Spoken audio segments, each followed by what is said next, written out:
मुखलिस होना दुनिया का सबसे ज़्यादा पुरकशिश जज्बा है। आप किसी को कुछ नहीं दे सकते मगर अच्छे अल्फाज तो दे सकते हैं ना।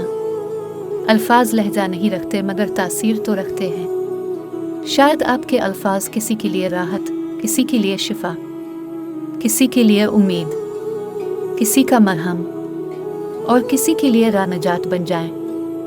ऐसे लोगों को अल्लाह ज़रिया बना देता है अपने तक पहुँचने का। अल्हम्दुलिल्लाह।